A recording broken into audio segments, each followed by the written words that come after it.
अस्सलाम वालेकुम my dear students, कैसे हैं आप सब। लेसन अच्छे से याद करने बेटे, टाइम को वेस्ट मत कीजिएगा। आप जानते हैं जैसे आप लोगों को बहुत से काम होते हैं, मुझे भी हैं, बट आई एम ट्राइंग कि मैं टाइम निकाल के आप लोगों के साथ इंटरेक्ट करूं। और जो है हम लेसन भी पढ़ें और साथ में जो है आप लोगों की जो वेकेशंस हैं वो किसी सूरत भी जो है वो ख़राब ना गुजरें, आप फजूल में ना टाइम गुजार दें, पढ़ाई की तरफ थोड़ा रहें ताकि हमारा इंटरेक्शन रहे। थैंक्स टू सोशल मीडिया के हम उसके ज़रिए आपस में इंटरेक्शन में हैं, कांटेक्ट कर पा रहे हैं। जी, तो आज हमारा नया चैप्टर स्टार्ट हो रहा है, वो है मोनोहाइड्रोक्सी अल्केन्स एंड अल्कोहल्स। तो हम नया चैप्टर शुरू करते हैं। ये पेयरिंग मैंने आपको बताई थी, चैप्टर नंबर 25 और 23 की पेयरिंग है, तो ये उसी पेयरिंग का एक हिस्सा है। मोनोहाइड्रोक्सी अल्केन्स। अब मोनो आप जानते हैं एक के लिए हाइड्रोक्सी हाइड्रोक्सिल ग्रुप है, तो जिसमें एक हाइड्रोक्सिल ग्रुप लगा होगा। उन अल्केन्स के बारे में, उन्हीं अल्केन्स को जिनके साथ एक हाइड्रोक्सिल ग्रुप लगा होता है उनको हम अल्कोहल्स भी कहते हैं। ठीक है, अब जिनके साथ एक से ज़्यादा लगे होंगे, 3 भी लगे होते हैं, तो आप ज़रा अपने माइंड में लिपिड्स वाला लिए हैं तो उसमें आपको पता चल जाएगा कि उनके नाम डिफरेंट हैं। इसी तरह यही अल्कोहलिक ग्रुप अगर जो है हमारे साइक्लिक कंपाउंड्स के ऊपर लगा होगा, बेंजीन के ऊपर लगा हो, तो वो फिनोल में चेंज हो जाते हैं। तो अभी हमारा जो फोकस है वो है मोनोहाइड्रोक्सी अल्केन्स या अल्कोहल्स। अब ये क्या है, उनकी डेफिनेशन आ रही है, उसको आपने अंडरलाइन करने, हाईलाइट करने। मोनोहाइड्रोक्सी अल्केन्स या अल्कोहल्स ऑर्गेनिक कंपाउंड्स की एक किस्म है। और भी किस्में हैं लेकिन यहाँ हम एक किस्म पढ़ें। इनमें से कुछ अल्कोहल जिंदा जानदारों में पाए जाने वाले कैटलिस्ट के ज़रिए हासिल किए जाते हैं और ये लेबोरेटरी में भी तैयार किए जा सकते हैं। इथाइल अल्कोहल या एथनॉल इसका दूसरा नाम है। होमोलोगस सीरीज़ का एक अहम रुकन है। होमोलोगस सीरीज़ क्या है आप जानते हैं, वो सीरीज़ जिसमें जो अगला मेंबर है वो एक स्पेसिफिक फार्मूला जो है उसको लगाने से बन जाता है, उसको हम कहते हैं होमोलोगस सीरीज़। और इनमें जितने एक होमोलोगस सीरीज़ में जितने भी आपके पास कंपाउंड आएंगे उनकी प्रॉपर्टीज़, स्पेशली केमिकल प्रॉपर्टीज़ मिलती होंगी, फिज़िकल में थोड़ा चेंज हो सकता है। ठीक है, अब हम देखेंगे मैन्युफैक्चर ऑफ इथाइल अल्कोहल या एथनॉल। तो ये क्वेश्चन आपके पास आ सकता है, इथाइल अल्कोहल की तैयारी के बारे में आप क्या जानते हो, what do you know about the preparation of ethyl alcohol, how you will prepare ethyl alcohol, आप इथाइल अल्कोहल को कैसे तैयार करेंगे। या फिर ये क्वेश्चन आ सकता है इथाइल अल्कोहल कैसे बनती है। तो मतलब आंसर सेम होगा बट क्वेश्चन वो आपको कंफ्यूज करने के लिए थोड़ा डिफरेंट बना सकते हैं। यीस्ट बार बार आपने पढ़ा हुआ है, यीस्ट के ज़रिए ग्लूकोज की फर्मेंटेशन। फर्मेंटेशन क्या है, फिर से रिमाइंड करवा रहे हैं आपको। फर्मेंटेशन एक ऐसा रिएक्शन है जिसमें कोई मादा, कोई विषय यीस्ट में मौजूद एंजाइम्स की मदद से टूटकर सादा अज़ा में तब्दील हो जाता है। जैसे दही बनाते हैं आप, डबल रोटी और इथाइल अल्कोहल की तैयारी फर्मेंटेशन की मिसालें हैं। अब डबल रोटी में भी क्या है, आप जो डो बनाते हैं, माशाल्लाह you all like junk foods, fast food, तो उसमें आप पिज़्ज़ा की डो ले लें, ठीक है, उसमें भी जो है उसकी फर्मेंटेशन के लिए यीस्ट ऐड किया जाता है, थोड़े ल्यूकवार्म वाटर, थोड़ा सा गर्म पानी में, ताकि वो जल्दी से जो है वो अपना रिएक्शन शो कर दे और उससे फिर आटा गूंथते हैं, तो उसी से डबल रोटी और वो जो आपकी पिज़्ज़ा डो वगैरह बनती हैं। इसी तरह दही जो है उसमें जब आप, हाँ we are Punjabi and we are living in Pakistan, we speak Urdu, तो वहाँ पर हमारे लिए टिपिकल जो वर्ड यूज़ होता है, we are not using the word yeast. हम वहाँ कहते हैं जी जाग लगा दे दही को ना, तो वो दही में हम थोड़ा सा दूध में थोड़ा सा वो पहले वाला दही जिसको हम जाग बोल रहे हैं वो डालते हैं। उसका डालने का मकसद क्या होता है, वो फर्मेंटेशन कर देगा और सारे दूध को दही में तब्दील कर देगा। इसी तरह इथाइल अल्कोहल तैयार होता है। तो इथाइल अल्कोहल चूँकि यूजुअली घरों में नहीं तैयार हो रहा था, इसलिए उसकी केमिकल जो प्रेपरेशन है, सिंथेसिस है, वो हम पढ़ लेते हैं। ग्लूकोज को यीस्ट की मौजूदगी में कितना टेम्परेचर रखेंगे आप, 35 डिग्री सेल्सियस पर इथाइल अल्कोहल में तब्दील किया जा सकता है। ग्लूकोज आप जानते हैं कार्बोहाइड्रेट का बेसिक यूनिट, चाहे सोल्यूशन न्यूट्रल हो या तेज़ाबी, फर्मेंटेशन रिएक्शन ऑक्सीजन की गैर मौजूदगी में होना ज़रूरी है। यानी आप कोई भी सोल्यूशन ले रहे हैं वहाँ ऑक्सीजन नहीं आपने लेके जानी, एनारोबिक रिएक्शन करवाना है। आप जानते हैं वो रिएक्शंस जिनमें ऑक्सीजन इस्तेमाल नहीं होती उनको हम एनारोबिक रिएक्शन कहते हैं, और वो जानदार जो इस तरह के इन्वायरमेंट में रहते हैं उनको हम एनारोब्स कहते हैं। अच्छा जी, यीस्ट में मौजूद एंजाइम एक कैटालिस्ट का काम करता है। अब ग्लूकोज है आपके पास, 35 डिग्री सेल्सियस टेम्परेचर है, यीस्ट डाला हुआ है, तो रिएक्शन हो गया जनाब, और आपके पास आ गई है एथनॉल और कार्बन डाइऑक्साइड गैस।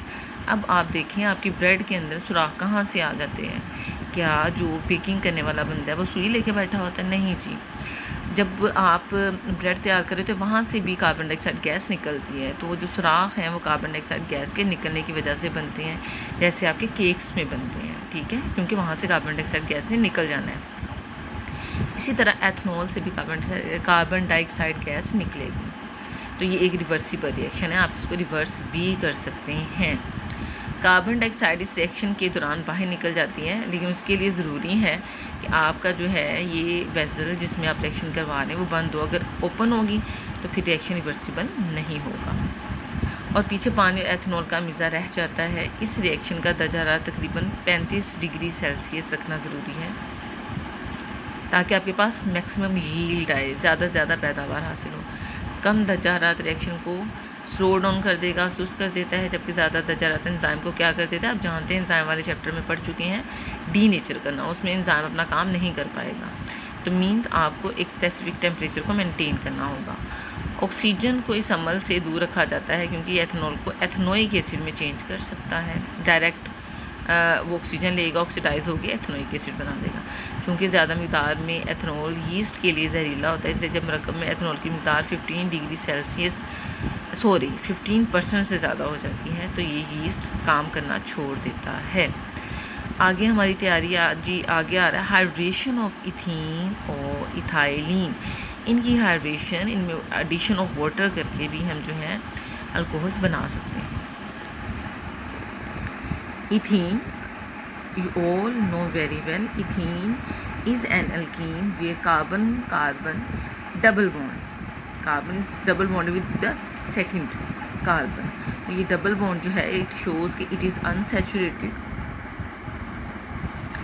अब क्या होगा, इस रिएक्शन में पानी इथीन के डबल बॉन्ड्स को तोड़कर उसमें जज़ब हो जाएगा। ये रिएक्शन इस तरह किया जाता है कि इथीन और भाप के मेज़े को हम क्या करेंगे, जो हॉट फॉस्फोरिक एसिड है, गर्म फास्फोरिक एसिड पे से गुजारेंगे, जो एज अ कैटलिस्ट काम करेगा और आपका रिएक्शन तेज़ हो जाएगा।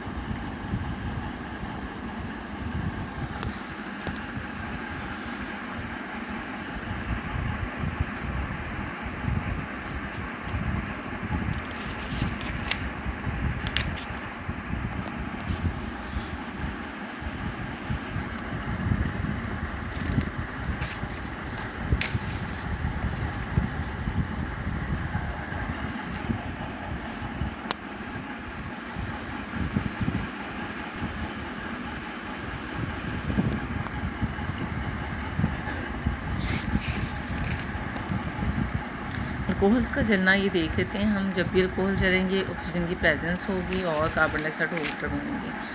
अब ये यहाँ पर हमारे पास जो है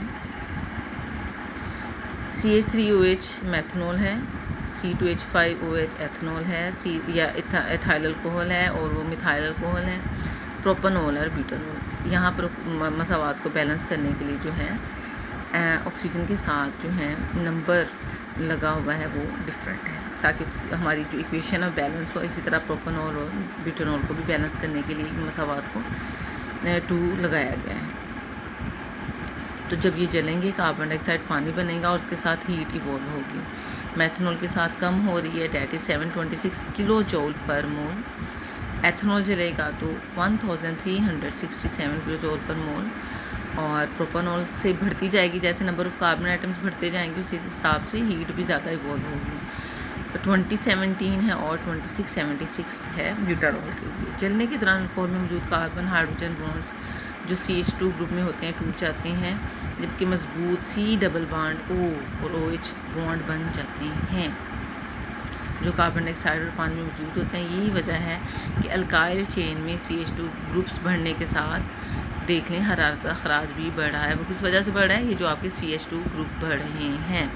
आज के लिए प्यारे बच्चों इतना लेसन काफ़ी है, याद करने की कोशिश करें। मैं इसलिए थोड़ा ज़्यादा करवा रही हूँ कि आपकी वेकेशंस हैं, आपका टाइम स्कूल आने में जाने में नहीं लग रहा, तो आप इसे अच्छे से याद कर लें ताकि जब आप स्कूल आएँ तो हम रिवाइज़ कर सकें। तो आज के लिए इतना लेसन काफ़ी है।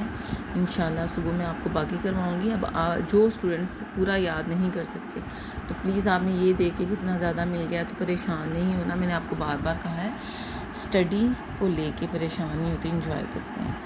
आपको जहाँ पूरा याद नहीं हो रहा वहाँ आप एक पेज कर लें, बाय पार्ट्स याद कर लें, लेकिन ज़रूर करें बेटे, टाइम ज़ाया नहीं करें।